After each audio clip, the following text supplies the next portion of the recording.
Hello, Coach. Coach, one question for you. What is like playing in your own country with a pro-Mexican crowd? Does that feel a little bit weird?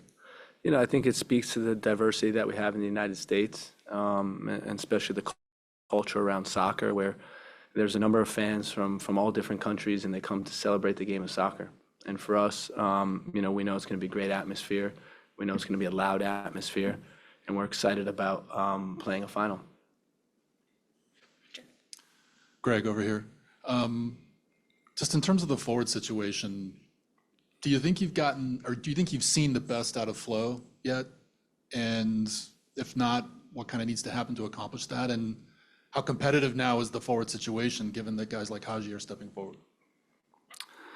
I think that Ballo has tremendous qualities. And when you think about his movement behind the back line, his finishing, and it's not always, easy against very, very compact opponents. And I think the question is asked referencing probably his last couple of performances when we're playing against a very compact Trinidad team in Austin, a very robust, compact Jamaican team the other night. And that's difficult for any striker. But with him, his movement, such good quality running behind the back line, really, really good when he gets his opportunities in front of goal. And that's just hard to come by sometimes in games like that. Yeah, I think all the guys, when you look at Rico, the role that he's playing with his club, always coming in and being the joker who comes in and makes his goals, and then Haji, who's having a fantastic season. I was just referencing that he scored a couple goals in the championship before he came over, plays a Premier League side and scores against them and has an assist. And the other night, you see he scored 2 goals and not only scored them, but took them in a really, really good way. Great awareness in front of goal and then great finishing. So, it's a great problem to have informed strikers. And, do you think that even guys like Brendan Vasquez and Josh Sargent aren't here and they're doing well also. So for us, it's always a good problem to have. Hey, Greg. I saw your comments the other night about playing against a 5-4-1. When I look at the next few games, obviously Mexico in a final, we know what kind of game it's going to be. Yeah. Brazil, Colombia, probably not going to be playing in a deep block. Are there things, though, that you can do, that you can work on when you're in camp here and that you want to see applied against Mexico that can help you to kind of find those moments, find those keys on the attacking end of the field for Copa America when you face opponents that play you that way? Yeah. Don't forget that my partner's back. We got questions for him also, right? Oh, it's good. been a while. Good for me. Paul, that's the great, soccer question is how to break down a really compact, low defense when all 10 players are within 10 yards of each other and their start positions top of the penalty box. And we have to be better. We acknowledge that. I think the players acknowledge that. I think there are cues and tools and movements that we need and combinations and guys engaging each other and passing to each other. So there's definitely, work we can do. And, for us, the priorities was surviving, advancing, getting to the final, trying to win another trophy together. And, we will have time pre-Copa to work on things, an extensive period of time. And, the guys, like I said, after the game, I think their mindset, the resilience in the group was strong. And you can see when we got into that overtime period that we were really, motivated and firing on all cylinders to win the game. Tyler, I'll ask you one. Just curious your recovery, how it's gone, how many minutes you feel you can play, Greg, how many minutes you feel Tyler can play, and just overall the recovery of the team. Obviously, took a lot out of you the other night. His answer is going to be 120. I know it already. So I don't even need to answer then.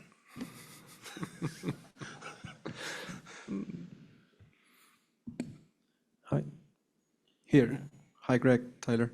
For both of you, there's a feeling that Mexico is coming to this final with a better momentum than you guys because of the way the semifinals were played. Do you guys feel that way on how you feel about your momentum and Mexico's? We talked after the game, and I said how difficult these games are. And of course, Mexico goes out and wins 3-0. But I think the key is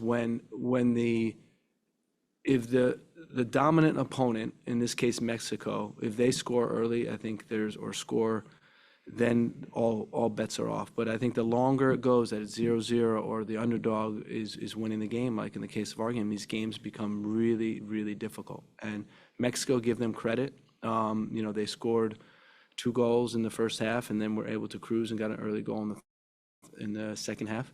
And but for us, every game, like I said, every game has its own story. And we know this is a final. We know that we're trying to get our 3rd trophy in a row, and we're highly motivated. I mean, the guys are chomping at the bit and really want to compete in this game. Hi.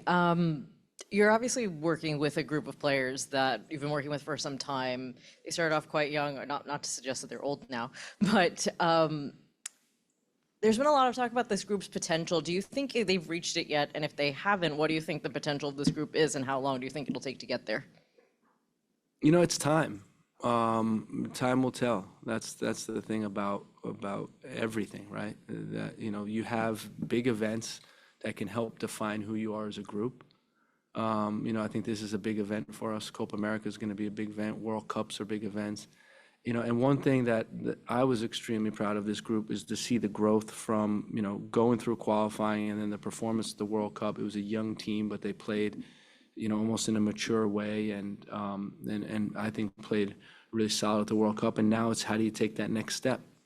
And it's just going to be continued development at their clubs, continued development when we're together, and using milestones like this to continue to push the group.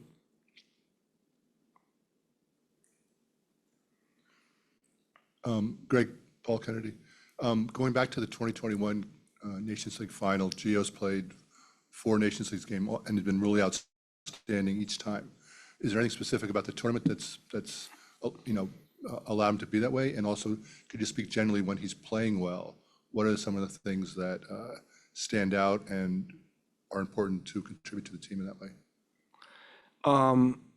For me, it's his timing, his touch on the ball, his final pass. All of those things are really outstanding, and next level type qualities. He has such a feel for space and how to give the ball to his teammates in ideal situations. I think that's what I'd say. It's like sometimes people make the pass between the lines or behind the line, and it's just off or it's on the wrong foot. But he always finds the opponent in their ideal situation to make the most of the opportunity.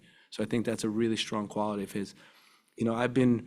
We can see in camp, his growth in certain areas of the game that, we believe that we said all along, he could be a midfielder in a 4-3-3. And for us, it's the press after loss, the defensive work that we've seen a lot of improvement with.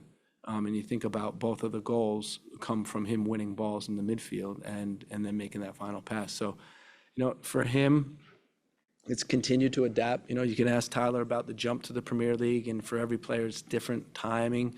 But, he's getting used to that, and we've already seen a growth in him. Hello, guys, gentlemen. Francisco Villos from Televisa Univision. One for Tyler, one for you, Mr. Berhalter, please. Tyler, at the end of the day, playing in this venue, and what it means to the city, what it means to this country, it has to be something exciting for you as a human being, something that you dream as a child. I was wondering, you could please comment about, as a human being, what it means to you to play in this beautiful venue, full of fans, regardless who they cheer for, but what does it mean to you as a human being? And Coach, you guys cut it a little bit too close last time. I'm pretty sure it wasn't part of the plan because it was literally to the last minute. We would be talking about a completely different story. I was wondering what kind of lesson does that game gives you guys?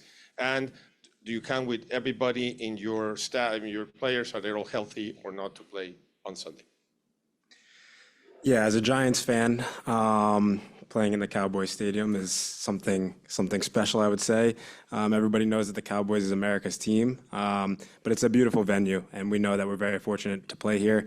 Having an opportunity to play in another final and raise another trophy is something that is very valuable to us. There's 3 guys on our team that haven't won a Nations League final yet, and we want to go out there and get that trophy for them. So to do it in front of a home crowd in the U.S. is special.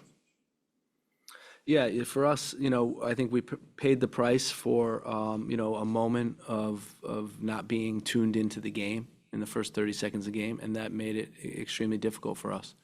And, we wouldn't have scripted it like that, but I also think it's good for this group, good for the growth of this group to have to endure situations like that.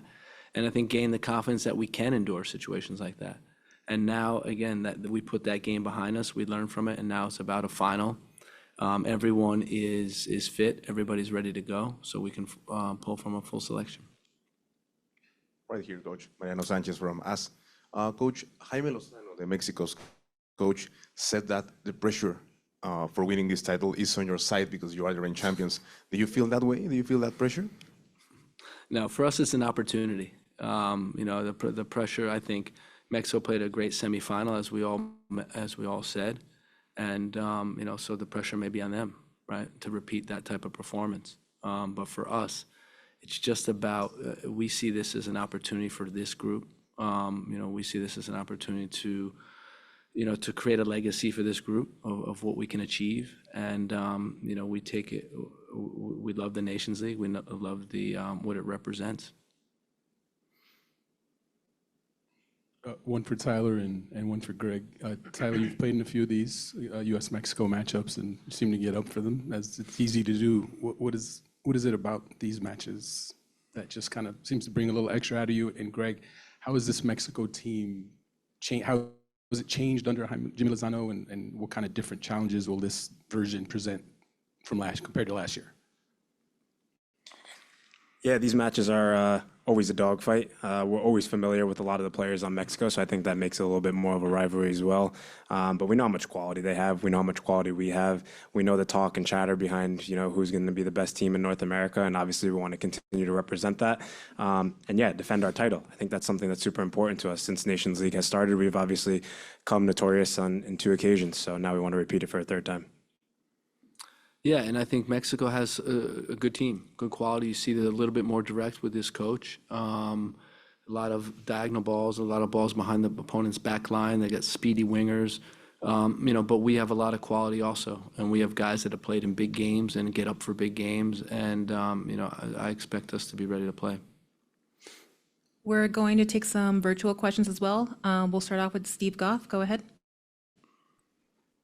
For Tyler, what have you seen over the last couple of years in the evolution of this rivalry? Has it gained more intensity? Is it different than what you experienced a few years ago when you were first coming into the national team or with the junior national teams?